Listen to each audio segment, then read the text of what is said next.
Et pour clore ce survol aujourd'hui, nous allons nous intéresser au Parti socialiste avec deux invités. Alexandre Démétriades, le président du Parti socialiste nyonnais, bienvenue. Merci. Et puis Mickaël Rorer, municipal à Gland, qui se représente pour une nouvelle législature. Bienvenue à vous également.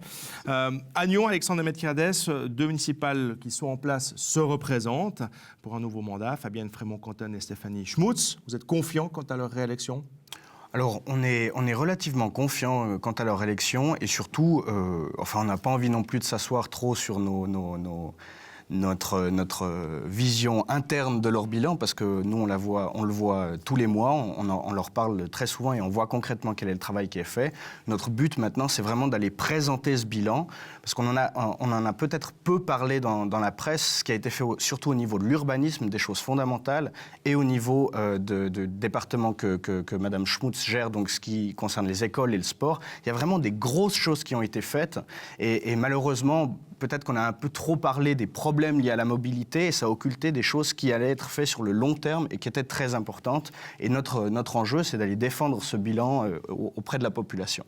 Bon, globalement, on parle souvent de ce qui va mal plutôt que de ce qui va bien, c'est ça ? Oui, voilà, maintenant ça masque un peu les enjeux d'une élection parce que, par exemple, on a peu parlé de l'enjeu du logement et l'urbanisme, c'est vraiment lié à l'enjeu du logement et nous, ce qu'on pense, c'est que la politique qui a été entamée à partir de cette législature est fondamentale si on veut que, dans un certain temps, donc des choses qui se sont faites maintenant pour du long terme, pour qu'on récolte ce fruit-là, à savoir avoir des logements qui soient accessibles à tout le monde, avoir des rentrées d'argent pour la ville de Nyon, qui sont aussi importantes. Donc, malheureusement, on n'en parle pas assez, mais c'est un enjeu qui est très important et c'est ce qu'on va essayer de dire aux électeurs. Le logement est une des choses qui est très importante. Pourquoi ne pas avoir fait liste commune avec les Verts, à l'image de ce qu'a fait le centre droit qui s'est vraiment rallié ? Au niveau de la municipalité, vous Oui. dites. Alors, nous faisons liste commune, c'est juste qu'il y a une liste qui est avec en tête M. Rossella, mais ensuite M. Mayor et les deux socialistes. Les Verts font pareil avec M. Rossella et les socialistes. Et nous-mêmes, nous mettons en premier les socialistes et derrière M. Mayor et derrière M. Rossella. Donc en fait, il y a trois listes différentes avec à chaque fois les 4 candidats de la plateforme de gauche dessus. Alors la droite, le centre droit en l'occurrence, va être particulièrement offensif pendant la campagne et espère évidemment en tirer les fruits. Est-ce que vous avez peur justement pour l'un des sièges de la gauche ?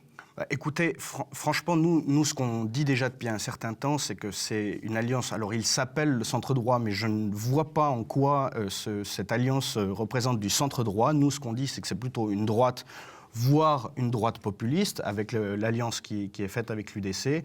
Et puis c'est une alliance de circonstances, mathématiques, comme les représentants des indépendants ont pu le dire avant. C'est pas une alliance qui a vraiment une base de fond, une concordance idéologique, et puis des objectifs vraiment communs.